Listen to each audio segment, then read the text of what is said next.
بعض صورتوں کے خاص خاص فضائل احادیث میں وارد ہوئے ہیں، جیسے سورہ فاتحہ، سورہ بقرہ، سورہ آل عمران، سورہ کہف، سورہ ملک، سورہ کافرون، الاخلاص اور معوذتین۔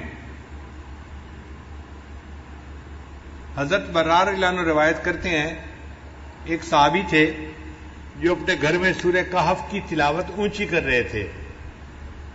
ان کے گھر کا صحن چھوٹا تھا، گھوڑا بھی بندھا ہوا تھا اور چارپائی کے اوپر ان کا بیٹا بھی لیٹا ہوا تھا، سویا ہوا تھا۔ اب ان کا دل چاہتا تھا کہ وہ اونچی تلاوت کریں، جہر سے تلاوت کریں۔ جب وہ جہر سے تلاوت کرتے تو گھوڑا بدکتا تھا اور ان کو ڈر ہوتا یہ گھوڑا کہیں میرے بیٹے کو لات نہ مار دے، تو وہ آہستہ پڑھتے تو گھوڑا بھی پرسکون ہو جاتا۔ پھر طبیعت میں جوش آتا، شوق اٹھتا، پھر دل چاہتا کہ اونچا پڑھیں، پھر گھوڑا بدکنے لگ جاتا۔ یہی ساری رات ہوتا رہا۔ جب صبح کا وقت ہوا، انہوں نے دعا کے لیے ہاتھ اٹھائے تو انہوں نے دیکھا کہ کچھ بادل سے ہیں جن کے اندر روشنیاں ہیں، اور یہ روشنیاں ان کے سر سے دور آسمان کی طرف جا رہی ہیں۔ پھر وہ نبی علیہ السلام کی خدمت میں حاضر ہوئے، فذکر ذلک للنبی صلی اللہ علیہ وسلم۔ انہوں نے نبی علیہ السلام کے سامنے یہ پوری رات کا قصہ بتایا تو نبی علیہ السلام نے فرمایا کہ یہ اللہ تعالیٰ کے فرشتے تھے جو تمہارے قرآن کی تلاوت سننے کے لیے تمہارے قریب آ گئے تھے۔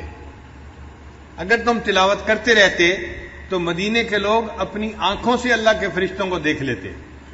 تو سورہ کہف کی تلاوت سننے کے لیے اللہ کے فرشتے آسمانوں سے نیچے اتر پڑے۔ ابو درداء رضی اللہ عنہ روایت کرتے ہیں، من حافظ 10 آیات من اول سورۃ الکہف، کہ جس بندے نے سورہ کہف کی پہلی 10 آیات کو یاد کر لیا، اسم من فتنۃ الدجال، اللہ تعالیٰ اس کو دجال کے فتنے سے محفوظ فرما لیں گے۔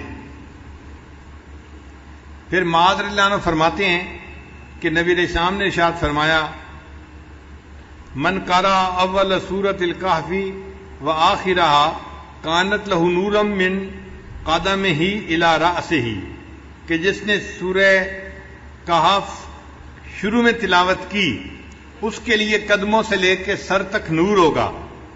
ومن قرأها کلها، اور جس نے پوری سورہ کہف کی تلاوت کی، کانت لہ نورا ما بین السماء الی الارض، تو اس کے لیے اللہ تعالیٰ زمین سے لے کے آسمان تک نور پیدا فرما دیں گے۔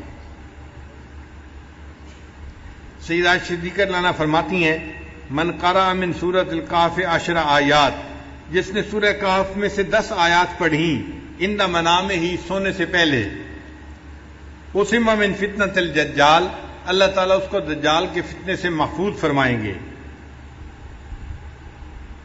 ابن عباس نے فرماتے ہیں کہ نبی علیہ السلام نے ارشاد فرمایا، سورۃ الکہف تدعی فی التوراۃ حائل، کہ سورہ کہف کا نام تورات کے اندر حائل تھا۔ حائلہ کیا مطلب؟ حائل ہونے والی، یعنی یہ بندے اور قبر کے عذاب کے درمیان حائل ہونے والی صورت ہے، بندے اور شیطان کے درمیان حائل ہونے والی صورت ہے۔ عبداللہ رضی اللہ عنہ فرماتے ہیں، قال رسول اللہ صلی اللہ علیہ وسلم، کہ نبی علیہ السلام نے ارشاد فرمایا، البیت الذی تقرأ فیہ سورۃ الکہف، وہ گھر جس کے اندر سورہ کہف کی تلاوت کی جاتی ہے، لا یدخلہ شیطان تلک اللیلہ، اس رات شیطان اس گھر کے اندر داخل نہیں ہو سکتا۔ یعنی جو بندہ رات کو سورہ کہف تلاوت کر لے گا، اس گھر کے اندر شیطان رات کو داخل نہیں ہو سکتا۔ آپ اندازہ لگائیے اس سورت کی کتنی عظمت ہے کہ جس گھر میں رات کو پڑھی جائے شیطان رات کو داخل نہیں ہو سکتا، تو بھئی اگر دن میں پڑھی جائے گی تو دن میں بھی داخل نہیں ہو سکے گا، اور جس گھر کے لوگ پڑھیں گے وہ فتنہ دجال سے محفوظ رہیں گے۔ اس سورت کو یاد کرنا اور اس کی کثرت سے تلاوت کرنا یہ بہت فائدے کی بات ہے، اسی لیے جمعہ کے دن اس سورت کا پڑھنا اور بھی زیادہ ثواب کا باعث ہے۔